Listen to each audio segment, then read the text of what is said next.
dia maravilhoso, né? Hoje a nossa voz sagrada Ocan Laió recebe o professor Babalorixá Márcio Djagum. Realmente é muito importante a sua presença aqui. E eu gostaria de pedir que o senhor se apresentasse, ainda que isso não fosse tão necessário assim, que todos o conhecem, mas falar um pouco da sua trajetória, contar a sua história maravilhosa para o nosso candomblé. Por favor, somos todos ouvidos. Benção, meu irmão. Benção, meu irmão. Eu queria pedir a benção a todos, todas que nos ouvem, aos meus mais velhos, aos meus mais novos. Aprendi assim. Acho que é sempre importante a gente valorizar aqueles que resistiram mais, que viveram mais, que suportaram mais. Por isso tem mais sabedoria, merece o nosso respeito, assim como também é importante a gente valorizar a rapaziada que está chegando agora, cheia de disposição, de força, que nos anima, que nos dá força, que nos apoia, e que, para nossa felicidade, a esperança de que possam ir, quem sabe, muito mais longe do que nós. Merecem a nossa saudação, o nosso respeito. Pedigan, eu gosto, e não é forçação de barra não, eu gosto de ser Iaô. Né? Sou Iaô há bastante tempo, há mais de 40 anos, e continuo sendo orgulhosamente noivo do Orixá, Iaô. A minha trajetória é uma trajetória de muita gratidão a todos aqueles que me ajudaram, me acolheram, me abraçaram no candomblé, porque essa é uma religião de encontro. Enquanto em outras religiões a gente se converte, as pessoas se convertem, no candomblé a gente se encontra. A gente se sente do candomblé quando não é quando é batizado, não é quando aceita o orixá, mas é quando sente o atabaque bater junto com o coração. Isso. Axé. Sem sombra de dúvida. Aí a gente se encontra. E algumas vezes descompassados também. Eu era assim, um grande descompassado. Quando ia o mais novo, hoje sou Iaô mais velho, né? Mas quando eu era Iaô mais novo, essa era assim, a risada do barracão. Porque ou eu ria, ou eu cantava, ou eu dançava, ou se eu dançava não dava santo, eu não conseguia. Não dava pra ter uma junção, concatenar essas energias. A perna balangava, não sei o que, enfim. Mas e é isso, irmão. A gente é assim, né? A gente, quando se encontra no candomblé, e vai caminhando juntos. É isso. Realmente, hoje o candomblé ele vem modificando, pelo menos na minha humilde visão.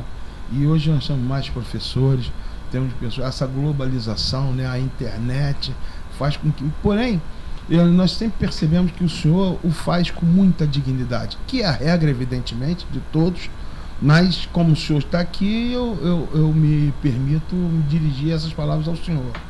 E essas matérias que o senhor trata no seu curso, no candomblé, esse seu candomblé, essa forma que o senhor tem de homenagear o candomblé, como ela se procede? Como esse processo de construção? Bom, primeiro eu para poder falar de candomblé, eu tive muita resistência. Ninguém resistiu a mim, eu resisti a mim mesmo. Resisti a mim mesmo porque não me achava apto, não me achava capaz. Por quê? Porque o candomblé, ele não me pertence. É fácil a gente falar do que é nosso, ou que a gente acha que é nosso. A gente acha que tem um monte de coisas. Mas eu nunca achei que tem o candomblé. O candomblé não é meu. Eu é que pertenço ao candomblé. Certo. E falar por esse ângulo de pertença requer uma responsabilidade enorme. Né? Uma humildade que não pode ser forçada. A gente tem que sentir o tamanho que a gente tem em relação ao gigantismo dessa cultura. E penso que, como eu tive esse acolhimento, como fui abraçado por essa generosidade que eu mencionei, e tive a oportunidade de beber nessas fontes, de acessar a riqueza dessa cultura, nada mais é do que meu dever disponibilizar. O conhecimento, ele só tem verdadeiro valor quando ele não fica engavetado. Sim. Quando ele não cria lodo, quando não cria poeira, mas quando ele é trocado, né? Porque na nossa religião, eu estou convencido de que tudo está posto. Tudo está posto. A sabedoria, ela foi disponibilizada pelo Criador, pelos ancestrais. Nós é que vamos acessando. Nós é que vamos descortinando. Nós é que vamos descobrindo o que já está aí. O segredo, ele é muito mais um véu da nossa impossibilidade de enxergar do que propriamente um impedimento do Criador em nos mostrar.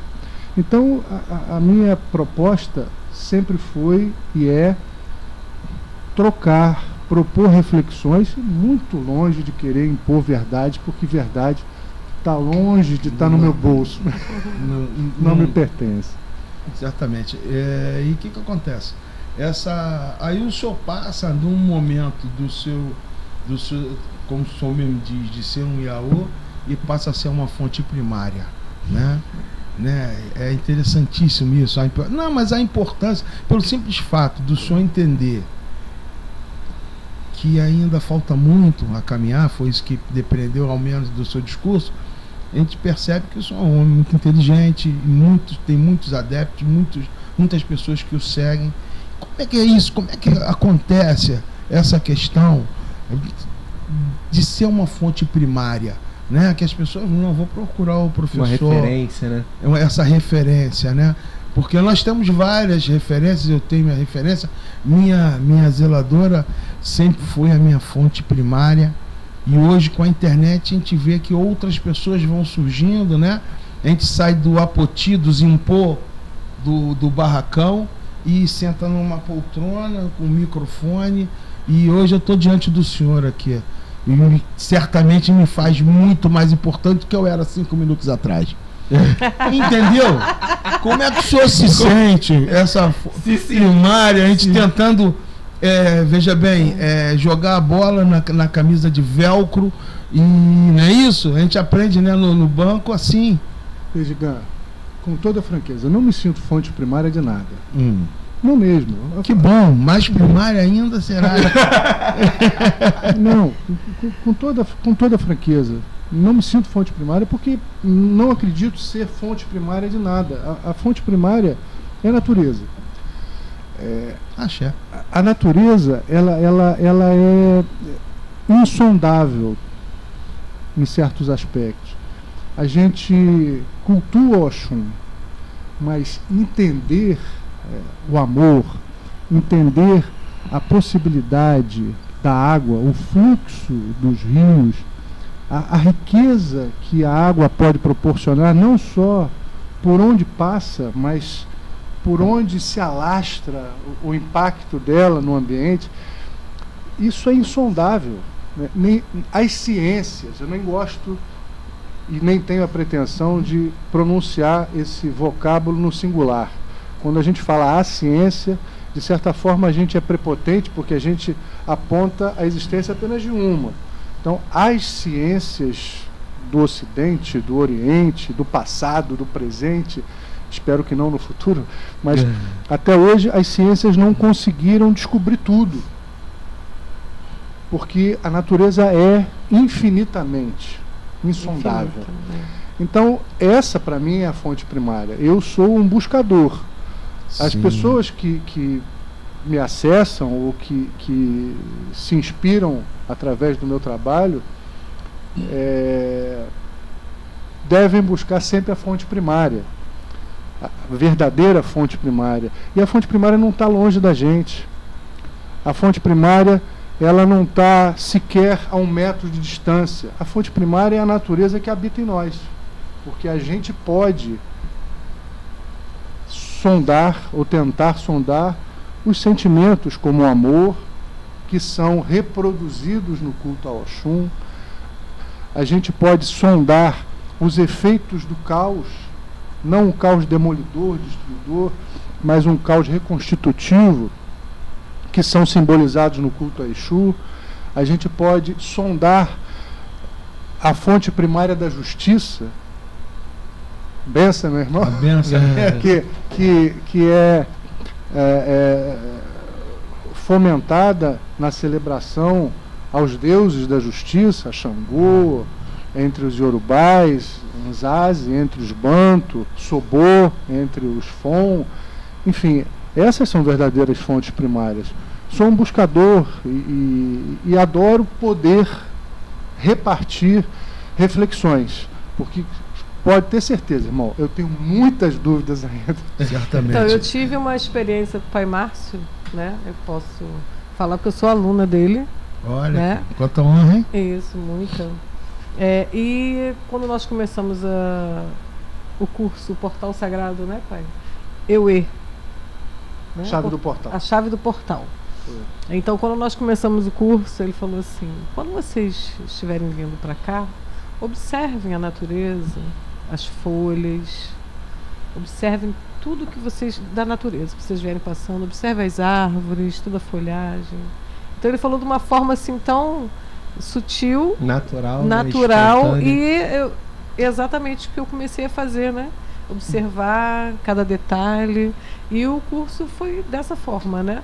Foi um curso que ele é super didático, sensível demais, e nos ensinou essa sensibilidade, né, pai? Um pouquinho. Aí eu queria perguntar ao senhor a respeito dos seus livros, né? Eu li o Ori. Eu li esse livro, um livro de cabeceira, né? Que eu leio, aí releio, aí passa um tempo eu leio mais um pouquinho e sempre estou aprendendo alguma coisa. Se eu tenho outros, né, além do Ori. Tenho. O Ori foi o primeiro. Que bom, Suzy. Estou muito feliz em saber, porque a proposta de todos os nossos encontros, que a gente chama de curso, de aulas, mas são, antes de qualquer coisa, encontros, tem essa proposta da gente pensar juntos, da gente refletir sobre certas coisas que às vezes a gente não tem tempo na dinâmica atual dos candomblés, né? Às vezes a gente não tem o tempo necessário para se dedicar a olhar com todos os olhos, a sentir com todos os poros, a escutar, a inalar os cheiros da natureza, também, né? A perceber né, os sabores. Sim. E às vezes não dá tempo, né? Então, esses encontros têm essa objetivação da gente poder refletir sobre certas coisas.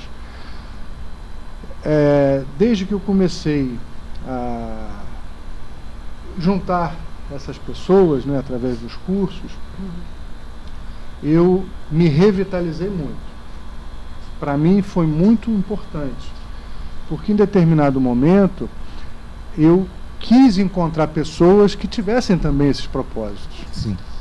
Né? Então, perceber que há pessoas que querem reencontrar a natureza, que querem reencontrar espaços de troca, de reflexão, é muito estimulante. Sim. É muito estimulante. Então eu escrevi, até hoje foram publicados 7 livros. O primeiro foi o Ori, A Cabeça como Divindade.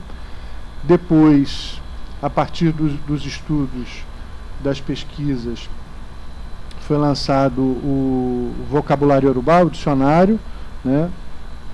Que foi... Eu também sou aluna de Yorubá dele também. Depois veio o Euê, a chave do portal. Também sou.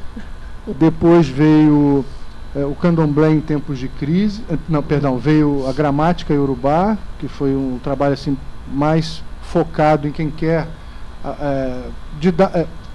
autonomamente estudar o idioma e conseguir fazer os exercícios, enfim, facilitar isso a partir da disciplina que eu dou lá na Universidade Federal Fluminense. Depois veio o Candomblé em tempos de crise, já no período da pandemia. Refletiu o Candomblé atravessando crises, né? Porque o Candomblé atravessou outras pandemias. Sim. E atravessou Certamente. crises todo o tempo. Crises de perseguições que não acabaram. Então, Verdade. essa foi uma... Nós somos estruturados em crise, Em crises, na verdade. né? Sendo Então, amalgamados. pois é, a editora tinha me convidado para escrever sobre a pandemia. Eu falei, não dá para escrever sobre a pandemia porque é pouco para a sobrevivência dessa gente. Né? Eles viveram outras pandemias e vivem Sim. crises que não acabaram, infelizmente, como crise do racismo, intolerância, Certamente. enfim. Sim. Depois vieram 2 livros, foram lançados ano passado. O meu primeiro infantil, a Bilaió. Que legal. É. A Bilaió. A Bilaió.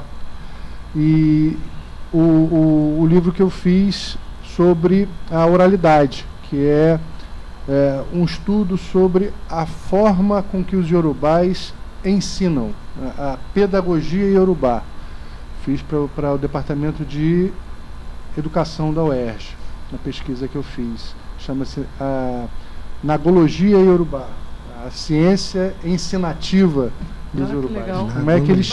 Como é que eles perpetuaram essa cultura, e não foi acaso. Às vezes a gente acha, a oralidade e tal, repetindo os itãs, como se fosse uma casualidade, mas não foi. Eles sabiam exatamente o que estavam fazendo e entendiam perfeitamente onde queriam chegar. Os métodos de ensino, os métodos pedagógicos são diferentes do que o sistema ocidental consegue entender. Por isso deu certo, porque eles não conseguiram queimar nenhum livro deles. Que bom. Ó, Beleza. Fica à vontade, por favor. Não, na verdade, todo mundo quer eu ia- perguntar, é muito bom perguntar.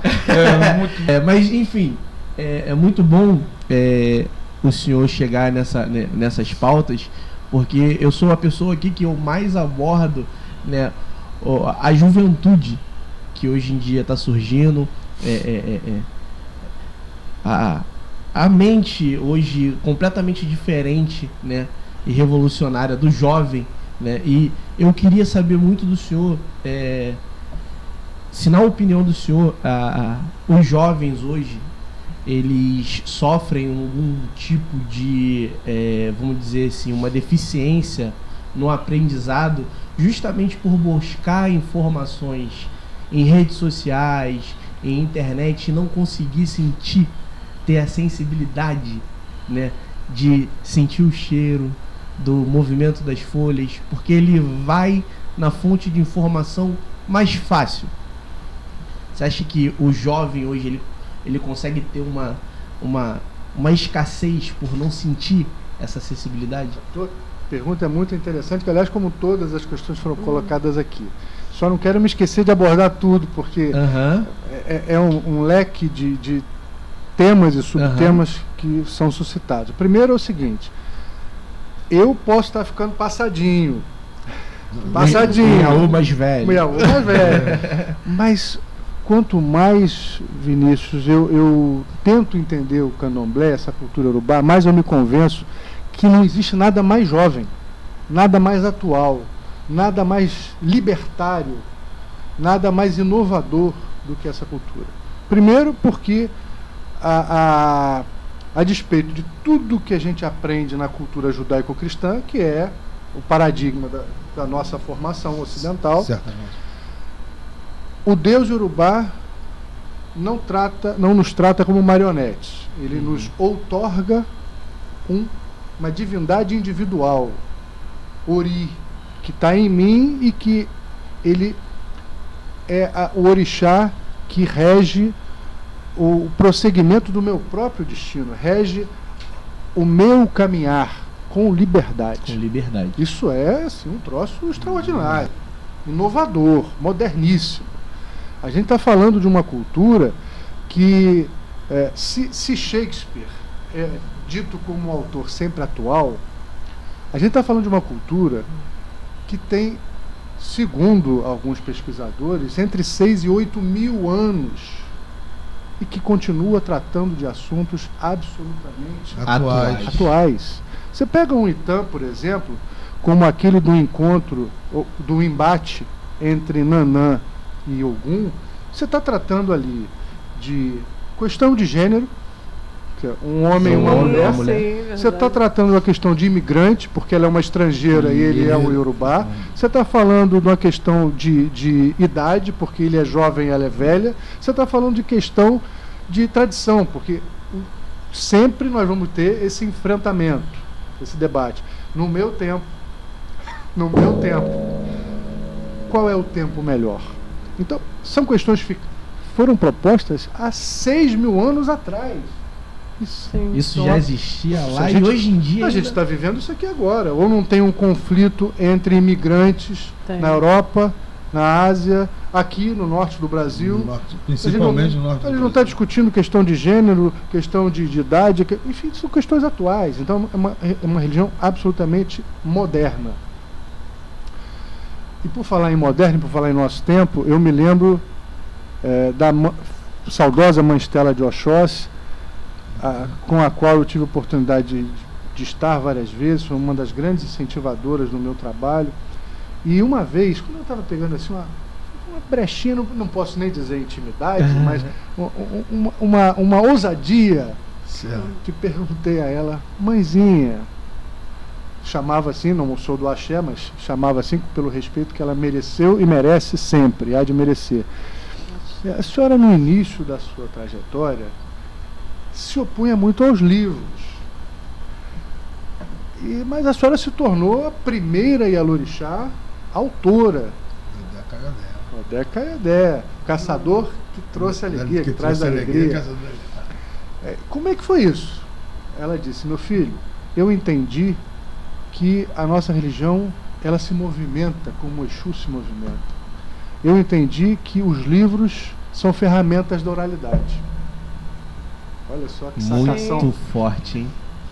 Para não falar outra coisa. Você pensou outra coisa. Você ia falar outra coisa. Eu sei que você ia falar outra coisa. Filtrou. Muito forte. Olha. Filtrou. Então você veja, eu não posso dizer que a internet é ruim. É uma ferramenta da oralidade. Tem livros bons, tem livros ruins. Sim, eu lembro se tornou mais um meio de comunicação. Informações ruins, mas nada substituirá a vivência, a experimentação. Sim. Né? Nada vai substituir o cheiro do acarajé fritando num bom azeite de dendê. O cheiro do roncó. Nada vai substituir. Então, o pé no chão, a mão na massa, carregar o urupim, né? Ainda é a essência de tudo aquilo com que o ibá do orixá são insubstituíveis. Não tem teoria que supere essa experimentação.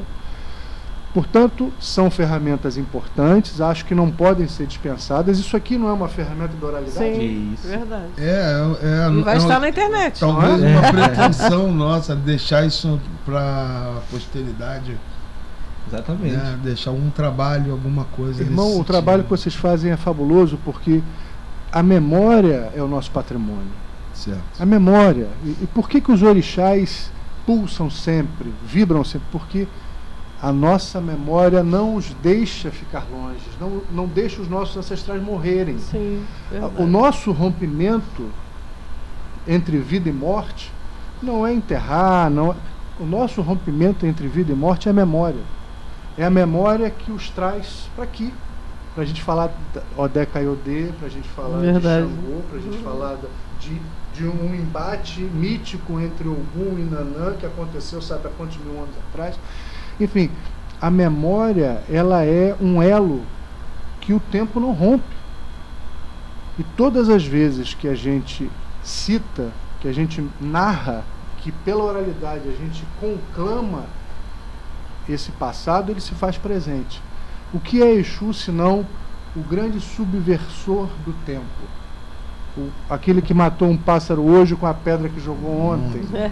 No Oriqui, que demonstra que o tempo, pelo menos na métrica ocidental, não é medido, não é parâmetro para os orientais. Para nós, orientais de cultura africana. Por quê? Porque quando a gente está no terreiro, passado, presente e futuro se acham. Sim. Quando a gente está dançando um xirê, a gente está invocando seres do passado. Exatamente. Para dançarem com a gente no presente.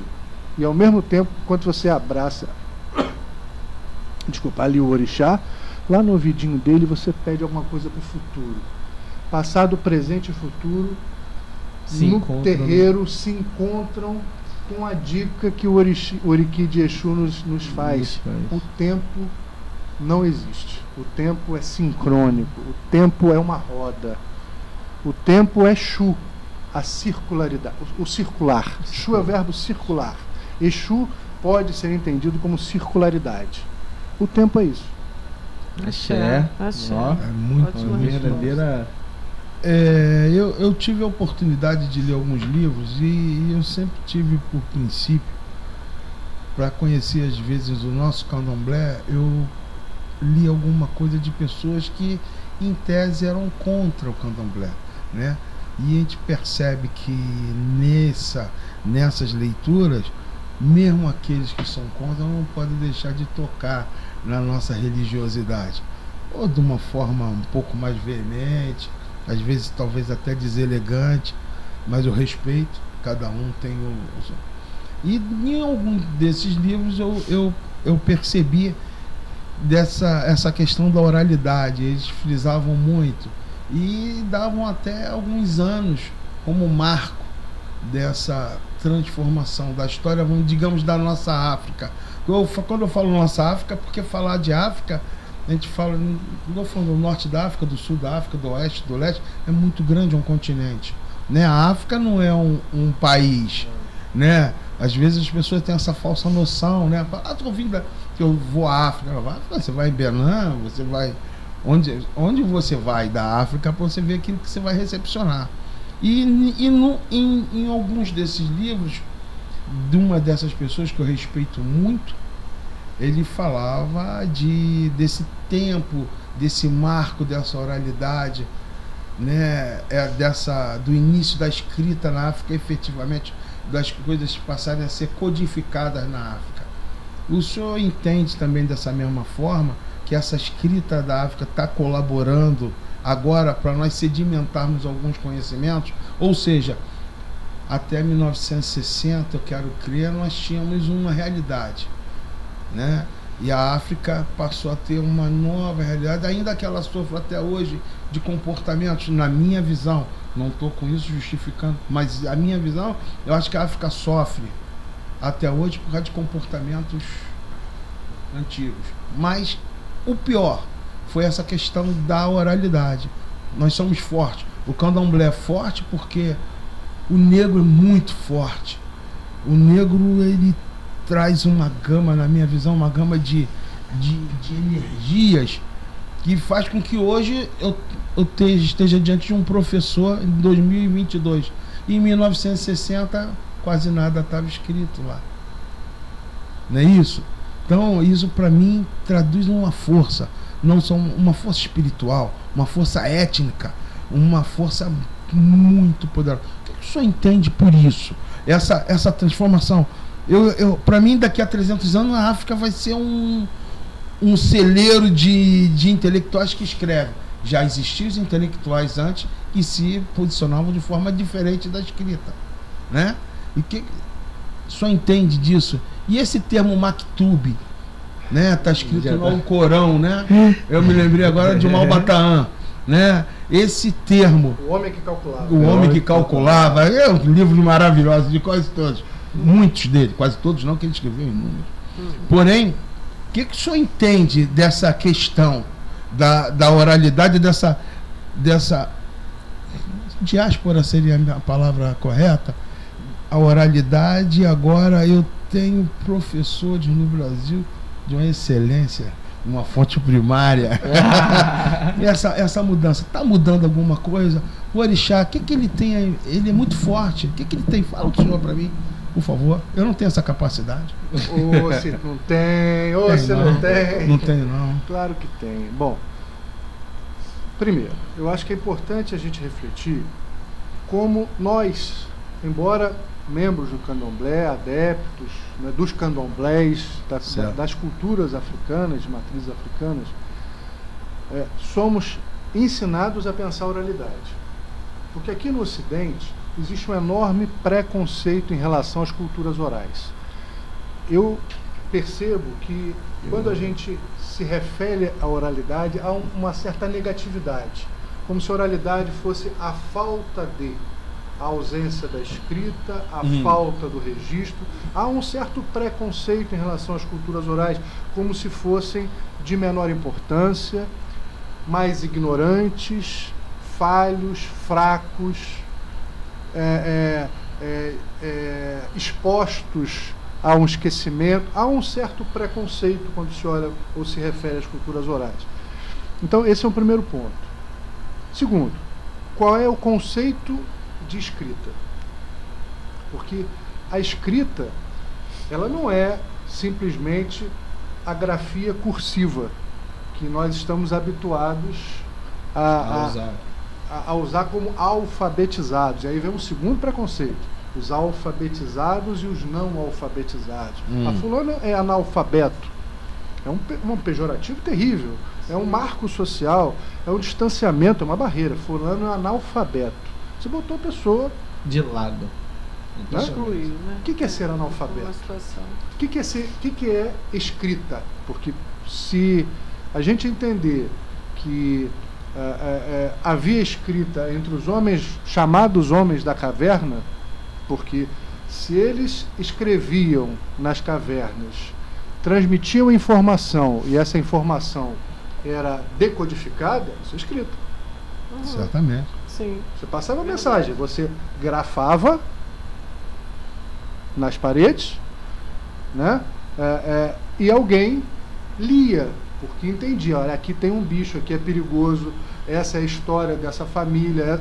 Então ali você tem uma escrita, não uma escrita cursiva, ocidental, mas tem uma escrita.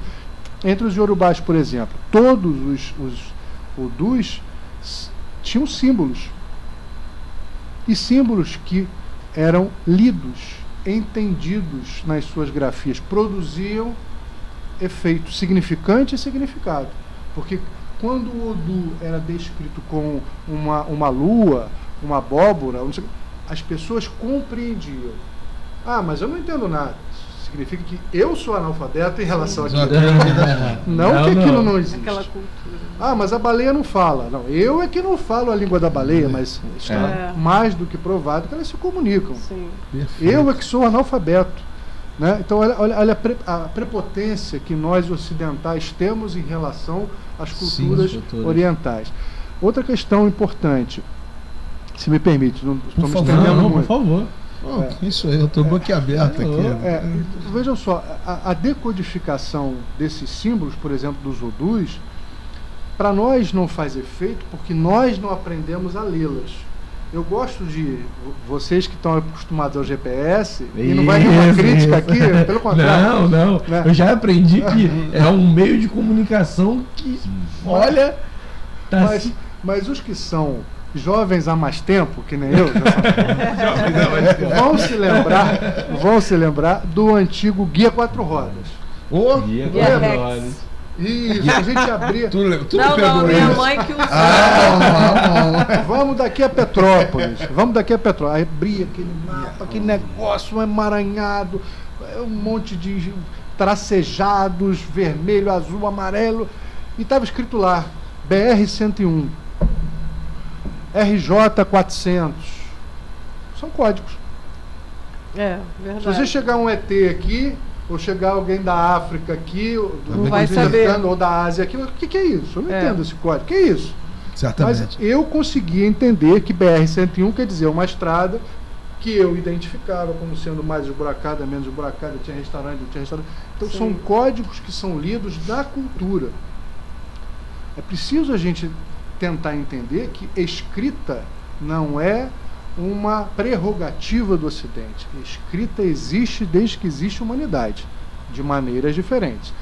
E as narrativas dos iorubás? Eu considero como escritas nos sentimentos, escritas nas memórias. Ou não é verdade? É verdade. Quando o Museu Nacional pegou fogo, qual foi a sensação que a gente teve? Que a nossa história acabou. Mas e aquela turma que veio para cá forçada, se não trouxe um livro, não trouxe um baú, não tinha uma biblioteca, não tinha uma escola. Como é que eles conseguiram manter a história deles na narrativa? Então são escritas que não se rasgam, são escritas que são passadas geração após geração com uma tecnologia que ninguém conseguiu superar. Se a gente pudesse comparar, e aí é uma comparação que é negativa em relação à cultura iorubá para a cultura ocidental, né, eu diria que cada forma de narrativa, os itãs, que são os contos, os oriki, que são as louvações, os ouê, que são os provérbios, os essé, que são os poemas, os ofó, que são os encantamentos, os orins, que são os cânticos, e os adurá, que são as rezas, são 7 estilos diferentes de gramática, de escrita iorubá, de narrativa. E cada uma disciplina, porque você vai aprender história, você vai aprender geografia, você vai aprender poesia, você vai aprender filosofia. Que é mais do que isso? E assim, se antes nós tínhamos, complementando a resposta da questão sensacional que o senhor trouxe, se antes nós tínhamos escritores da memória, se nós tínhamos escritoras dos sentimentos nessas narrativas, hoje, no sistema, digamos, híbrido, em que o africano aprendeu a se comunicar com o ocidental, escrevendo cursivamente, redigindo livros, publicando edições, nós temos também excelentes autores e autoras como Chinua Achebe, Oyeronke Oyemumi, Chimamanda. São extraordinários escritores e escritoras nigerianos que aprenderam, né, que utilizam o sistema ocidental para falar para o Ocidente, porque o Ocidente que é muito analfabeto. Prazer imenso, né? A gente é amigo já há muito tempo, né? E agora tendo o prazer de o senhor estar participando aí do podcast A Voz do Sagrado Ocanlaió. E é com imensa satisfação que a gente lhe recebe aqui. Eu gostaria de iniciar a minha parte lhe perguntando sobre o nome do seu axé, em que momento essa casa foi iniciada, né? Quantos filhos de santos o senhor tem? É importante saber isso, né? E deixa com o senhor. Pesgamota, meu querido amigo, é bom estar aqui entre amigos, é bom estar aqui nessa mesa de encontros, né? Nessa mesa de encontros, é muito legal. Bom, como a gente vinha falando, o candomblé é um lugar em que a gente celebra a memória, a gente celebra a história, a gente perpetua os conhecimentos, a gente tenta estimular que cada um sinta a sabedoria, que acesse a sabedoria pela sua própria forma de pisar, de tocar, de ver.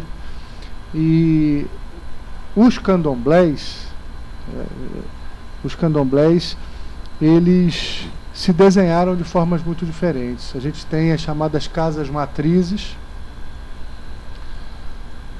que lá em Salvador contam cerca de 200 anos, mas a história não começa há 200 anos. A casa de Oxumaré, por exemplo, está, segundo os documentos oficiais, completando 187 anos, mas a história não começa ali, como a história do Brasil não começa em 1500. Sim, certamente. Há algo antes dos documentos formais.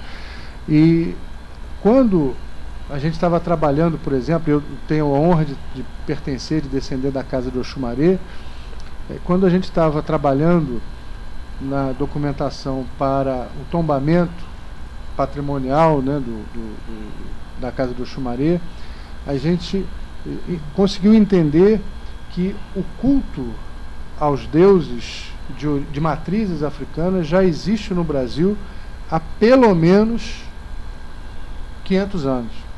Pelo menos 500 anos. Desde os primeiros homens e mulheres trazidos nessa diáspora forçada para cá, botaram os pés aqui, sofridos, ensanguentados, eles trouxeram a sua fé e nunca a abandonaram. Agora, a forma ou as formas como isso foi acontecendo foi se desenhando aos poucos. Eu me lembro que a casa do Xumaré, né, nossa fonte, essa fonte, a nossa fonte de conhecimento, o nosso nascedouro, ela já se chamou no passado Calundu, porque era assim que eles denominavam, né, os agrupamentos que eram identificados como sócio-religiosos. Certo. Calundu, o Obtedor, né, eram fontes. Por exemplo, o primeiro registro que a gente tem de um Calundu é de 1685. 1685. E não foi em Salvador, não foi no Rio de Janeiro. Era no interior de Minas Gerais. O triste é que esses documentos são autos policiais. Os primeiros documentos são documentos da repressão. Esses documentos de 1685 estão na Torre do Tombo, em Lisboa. Era a época da Inquisição. E lá constava, no auto policial, que foi identificado e preso eles chamavam assim, né, um preto presidente de Calundu. Era um líder religioso, sócio religioso. Mas o formato, eu aprendi isso lá em Salvador, na casa do Xumaré, o formato do candomblé que a gente conhece, o nosso protocolo, né, chamado Nagô Vodun, o Jeje Yorubá, né, Nagô Yorubá, os antigos diziam que era chamado de o candomblé da linha 11. Por quê? As dificuldades que existem hoje, para a gente tocar o candomblé, né, que contam com os ogães que vão lá, se juntam, certo. Vamos lá na casa de fulano, vamos fazer o candomblé de Beltrano. Existia muito pior há anos atrás. Então, como ali, onde se reúnem muito próximos, o Gantuá, a Casa Branca, a Casa do Xumaré, o Pofão já um pouquinho mais distante, no São Gonçalo, era o final da linha do bonde, da linha 11, costumava-se falar que os ogãs que faziam esse candomblé começaram a levar um formato, uma proposta. Vamos fazer essa sequência, Mota? Vamos fazer essa sequência? E foi o chamado candomblé da linha 11. Então, o formato, o protocolo do xirê, como a gente mais ou menos conhece, óbvio que tem diferenciações, peculiaridades da Casa Branca, o Gantuá, a Casa do Xumaré, há rezas, há cânticos, há procedimentos que são muito personificados, mas começou a se delinear num candomblé, como a gente conhece, mais ou menos há uns 210 anos para cá, e assim foi chamado. Portanto, sou uma gotinha dessa fonte, sou uma folhinha dessa raiz. Sim, que tem um nome. Assim, a Casa de Xumaré, claro. Sim, e a sua? Ilê Axé, Aie, Obaloaê. Quantos anos de... Esse ano completamos 20 anos de fundação. A casa foi fundada pelo meu finado pai de santo, Josemar de Ogum, ele que foi lá botar. Sim. Bença, meu velho, onde quer que esteja, já um Essá. Ele foi lá, fundou, fazem 20 anos, completam 20 anos agora em novembro desse ano. E o Babalorixá Márcio de Jagum já tem quantos filhos, vamos dizer assim, de iniciado, de obrigações? Dá para contar? Sim. Eu não tenho essa conta atualizada, mas não sou dos mais parideiros, não sou, mas a gente tem entre iniciados. Vou chutar aqui talvez o número mais próximo. Entre iniciados e obrigacionados, eu acho que desses 20 anos, uns 150, 180 filhos mais ou menos. Axé. Não sou dos mais parideiros. Tem parideiros, mas... mas é isso. É isso. Fale muito... E essa casa do senhor, ela passa a formar uma... Ou melhor... expandir todos esses conhecimentos que o senhor aqui também nos colocou, né? O senhor o que a como gente fonte, espera, né? como fonte primária, Com isso, meu pai. todo centro. Mas é a verdade, né? Quando nós temos as pessoas assim, que se propõem a transmitir esse nosso candomblé, que o senhor está transmitindo aqui, é uma fonte primária. Eu entendo pelo menos dessa forma, né? E todos eles seguem nesse mesmo matiz de conhecimento, e outras casas já estão nascendo da casa do Obaloaê. Já tem filhos que abriram casa, já tenho netos, bisnetos. Ora, parabéns. É legal. Deu tempo. O pessoal é rápido, o pessoal também é rápido. O pessoal É. Isso é muito. E também tem, obviamente, alguns que já vieram para as chamadas obrigações. Exatamente. Já E tinham... passam a ser, Sim, claro, a partir do momento que Não estão tem- lá e... Eu não vejo diferenciação nenhuma e nem posso ver. Nem Certamente. que quisesse, poderia ver. Não existe diferença entre o filho parido e o filho adotado. São filhos. Ou não são filhos. Ou é filho ou não é filho. Ou não é filho. Ou é pai ou não é pai. Ou é mãe ou não é mãe. Se a gente começar a botar diferenciação, rótulo, tarja, aí não vira família, deixa de ser. Né? E esse agrupamento ele só é bacana porque a gente transpira igual, chora igual, ri igual e tem que estar junto. Se a gente começar a fazer segregações, deixa de ser candomblé. Porque se há uma coisa que o candomblé nos ensina é que esses espaços são as verdadeiras embaixadas da diversidade. Eram os lugares que acolhiam os estrangeiros pobres, porque os estrangeiros ricos Já tinham... iam para outro lugar, os pretos, as prostitutas, os trabalhadores que não tinham um reconhecimento social, recebiam o rico, ou seja, é a embaixada da diversidade. Era o lugar onde você encontrava uma bandeira branca e sabia que ia ser acolhido, que não ia faltar comida, que não ia faltar guarida. Aí você falou do pai Josemar, que é seu pai, né? E agora, hoje em dia, O Babá PC, o Babá PC, dei a cabeça, dei a cabeça ao Babá PC anos depois, o Babá Josemar faleceu, e sou muito feliz pelo carinho com o qual ele tem, que a casa me acolheu, me abraçou, e tenho muito orgulho e me sinto muito responsável por poder escrever citando exemplos, citando as fontes primárias.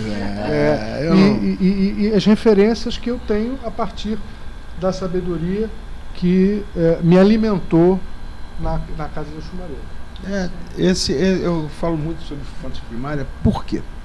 Porque isso me toca muito. Porque eu lembro muito desse conhecimento que eu consegui abstrair de alguma forma de minha zeladora, que eu já falei que não está mais nesse plano espiritual, mas certamente ela existe muito no meu coração, né? Mas ela me apresentou também fontes secundárias, me apresentou livro, e lembrei quando o senhor tocou de Odé Caiodé, ainda que meu segmento religioso ele está dentro do GEGE, né?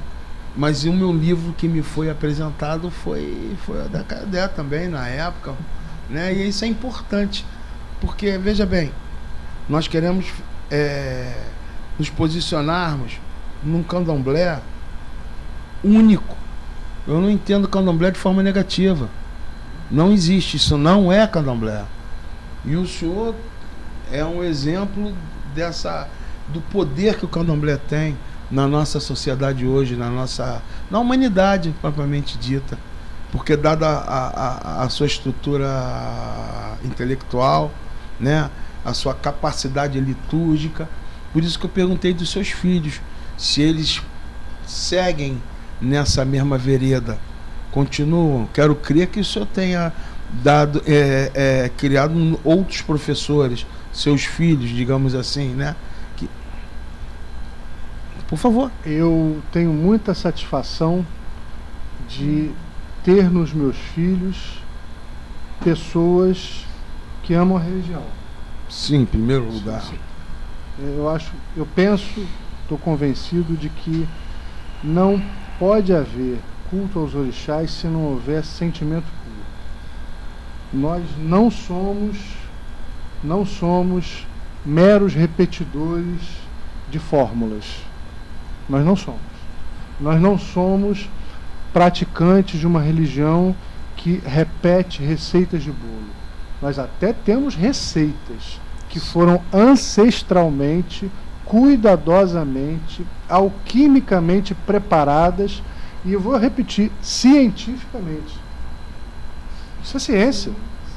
É uma ciência. Quando o Verger codifica diversas fórmulas com ofós, com rezas, com preparos, ele codificou experimentos seculares, milenares. Isso é ciência, porque a pesquisa, experimentação e prática. Exatamente. Isso é ciência.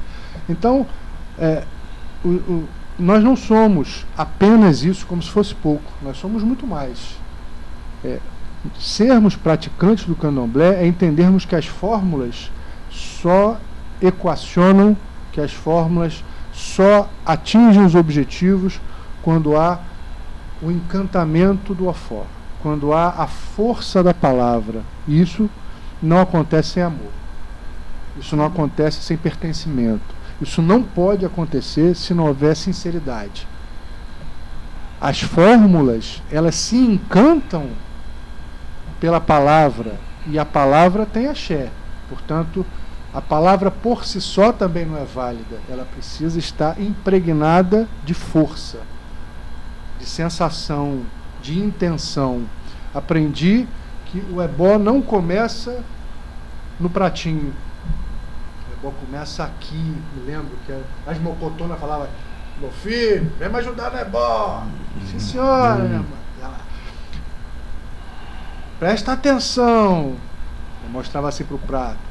O ebó não começa aqui. O ebó começa aqui. Porque a gente pensa o bem, sente o bem e faz o bem. E o bem sempre sobrepuja o mal. Pois é, então eu quando você... Desculpa. Fica à vontade. Quando fala dos filhos, eu acho que a maior expectativa que eu tenho né, é que eles amem a religião. E que sejam pessoas que se dediquem a ela, que encontrem os seus caminhos, porque tem um velho ditado que diz assim: seja a raiz forte, aos filhos, raiz forte, de asas para voar e raízes para voltar. Eu convivi com os meus mais velhos, né, lá atrás, e eu sempre ouvia eles falarem de que a religião, ela tem que existir. Fidelidade, amor, dedicação, seriedade, respeito. Porque se não houvesse, né, esses pontos citados por eles, eles costumavam a dizer que não existia a presença do orixá. Então teria que haver principalmente o amor, a dedicação.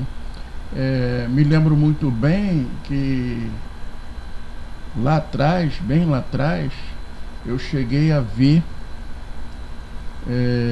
irmãos meus que eram ogãs se desentenderem com a zeladora, e hoje eu vejo, quando isso acontece, eles vão embora da casa e eles diziam assim: não, eu não estou aqui por causa da minha mãe, eu estou aqui por causa do orixá, então eu não vou sair daqui. E ficavam ali mesmo brigados. Depois, claro, existia, né, reconciliação entre eles, mas eles deixavam bem claro que eles estavam naquela comunidade pelo orixá. É lógico que também pelo zelador, a zeladora, mas eles sempre colocavam o santo, né, o orixá, à frente de qualquer coisa, né? Era o objetivo estar dentro da comunidade. E falar de fé, né? E por falar nisso, estar pelo orixá, pela comunidade, eu acho que o nosso candomblé, ele É uma aula de fé para todas as outras religiões. É interessantíssimo. É uma coisa muito, muito, muito forte. Você perceber o sofrimento, os desentendimentos, que é natural. Eu acho que Família. faz parte da família, faz parte, né? Família. Mas o família amor, discute, né? mas o amor não permite que essas coisas, esses laços se rompam, né? E se assim não acontece, alguma razão teve. Eu Que, pois não? Perdão. Não, pô. Por favor, sou sempre todos ouvidos. A nossa religião é uma religião atípica em relação aos referenciais que nós temos. Sim. E quando eu digo isso, não estou tecendo críticas à Igreja Católica, por exemplo, que é uma referência cultural para nós. Claro. Nosso Brasil já foi um país católico, não por acaso temos feriados católicos, temos patronos que são santos, né? A nossa cultura, eu brinco às vezes em sala de aula, dizer, pense um casamento, fecha os olhos, pense um casamento. O que vocês imaginaram? Uma noiva de branco dentro da igreja. Certamente. Porque é uma referência cultural. Entender isso não significa desmerecer, mas a gente precisa às vezes desconstruir. Precisa desconstruir às vezes para que a gente possa reconstituir um outro sistema de pensamento. Não precisamos ter ódio, não precisamos renegar a nossa cultura, nós precisamos entender as bases de cada qual. Portanto, na Igreja Católica, por exemplo, muitas vezes as pessoas buscam o espaço com outros propósitos. As relações sociais são outras. Às vezes a pessoa entra, eu quero ir numa igreja de São Jorge. Vai procurar a igreja, não sabe o nome do padre, não sabe o nome do coleguinha, senta lá, assiste a missa, ajoelha, comunga, a paz de Cristo e vai embora. O padre não sabe quem é ele não sabe quem é o padre, não sabe o nome de quem é ele. Vai embora, ele está feliz da vida. No candomblé não é assim. A gente sente o CC do outro, a gente sente o bafo do outro, a gente chora junto, a gente ri junto. Ninguém se chama de pai, de filho à toa. Se geram laços intangíveis muitas vezes. Por quê? Porque quando a gente sopra o obi, quando a gente comunga o obi e bota lá em cima, no ori, a gente tem orgulho de dizer, mastiguei do seu obi. É isso mesmo. Ou seja, ali se estabeleceu um vínculo de axé, de saliva, um vínculo de suor, um vínculo de sagrado, que não se quebra. Uma intimidade pode até sagrada. brigar, se aborrecer, sair, voltar ou não voltar, enfim, mas não dá para apagar. Memória não se apaga. A gente às vezes pensa que esquece, mas memória entra no corpo, entranha. Memória produz efeito. Sim. Memória mexe com o biológico. As memórias traumáticas mudam o corpo e as memórias positivas, as memórias afetivas, elas também aliviam o nosso sofrimento, a nossa dor. Certo. Sim. Quer falar alguma coisa? Como parar de perguntar? Eu gostaria de saber sobre os livros. Você já comentou, vai ter um lançamento. Eu gostaria de saber quando será o lançamento desse livro? Você já tem alguma data? Não, esse ano a gente lança o segundo livro infantil. O primeiro já foi lançado. O primeiro foi lançado ano passado. O segundo livro infantil vai ser lançado esse ano. Ainda não tem a data exata. E a gente aborda nesse livro a relação da criança com a dor, com a morte. Porque nós vivemos 2 anos de pandemia. Sim. A morte não pode ser um tabu para a gente, mas a morte gera sofrimento. Sim. Como a gente entende a morte? O que a gente diz para uma criança? Nosso parente virou estrelinha? Será que ele virou estrelinha ou será que ele continua com a gente? Por que a gente vai ter medo? Nós não temos fantasmas. Quem tem medo de fantasma não vai no candomblé. Certamente. Porque que delícia a gente não ter medo de quem morreu, que delícia a gente poder conversar, convidar, Abraçar. comer junto, abraçar, dançar, pedir opinião e ouvir opinião. Então essas relações, esses assuntos, eu penso, modestamente, precisam ser gradativamente desconstruídos para a gente restituir o que essa cultura pode nos fazer. Quebrando paradigmas. Então, a Voz do Sagrado, na verdade, quando ela começou como web rádio, né, eu tenho o prazer de ter ainda as pessoas ao meu lado que se fizeram presente na sua iniciação, né, da web rádio Voz do Sagrado. A gente fez com um propósito, né, de dar voz ao povo de Santo, para que as pessoas falassem, esperneassem, divulgassem e fizessem aquilo que fosse necessário com relação ao culto de matriz africana. E a gente se propôs a isso. Logo depois veio a intenção da gente fazer esse podcast, né, por intermédio inclusive de um amigo, né, que não pôde mais continuar com a gente devido aos afazeres dele lá, as particularidades dele. E aí então a gente elaborou tudo isso com o propósito de ajudar, de entrevistar personalidade, entrevistar zeladores, ogãs, EQED, né?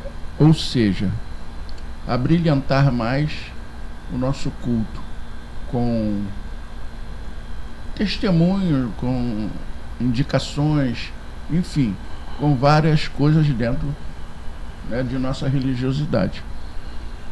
A gente está encerrando porque a hora já está ultrapassada, mas a gente gostaria de dizer o seguinte: a Voz do Sagrado se propõe em divulgar algum evento que o senhor esteja, é só falar com a mãe Suzane. Vai ter o livro, o lançamento do livro, vai ser uma honra pra gente. A gente vai divulgar, a gente divulga, vamos deixando aqui bem à vontade. E nesse momento eu gostaria que o senhor desse, vamos chamar de conselho. Um pequeno conselho. É um pequeno conselho para aqueles que estão adentrando ao culto de matriz africana, aqueles que estão chegando, porque a gente sabe que muitas pessoas já vêm até, muitas das vezes, com um pensamento deturpado, porque vivemos hoje uma posição nesse país inteiro onde as pessoas vivem um imaginário, muitas das vezes, né, com relação ao culto. E aí seria de avalia que o senhor deixasse uma mensagem para essas pessoas. Bom, antes de qualquer coisa, eu queria agradecer, já me despedindo, Pejigã Mota e a Suzane, Pejigã Marcos Vinícius, toda a equipe. Muito obrigado pela oportunidade. Nós agradecemos o senhor. Pelo acolhimento, pela acolhida, pelo espaço. Tenho muita gratidão pela oportunidade. Se é que eu posso falar alguma coisa como aconselhamento, como sugestão, eu proponho sempre que quem está entrando no candomblé agora entre com o coração vazio de pretensões. Não pretenda nada. A pretensão é perigosa. Vazio de intenções, mas cheio de esperança, de expectativa, que o coração seja um lugar em que haja espaço para amar diferente, para sentir diferente, para que a gente possa pisar naquele chão do terreiro e sentir o contato com a terra, para que a gente possa perceber com as mãos a importância dos elementos, para que a gente possa, com os nossos ouvidos, escutar os barulhos que a gente não está habituado a ouvir do lado de fora, para que a gente possa enxergar por baixo das folhas, para que a gente possa entender o que vai debaixo das esteiras. São outras formas de aprendizado, são outras formas de relação, e entender que os mais velhos são fontes de sabedoria é compreender que a gente sempre, nesse coração, pode ter espaço para aprender mais alguma coisa. É isso.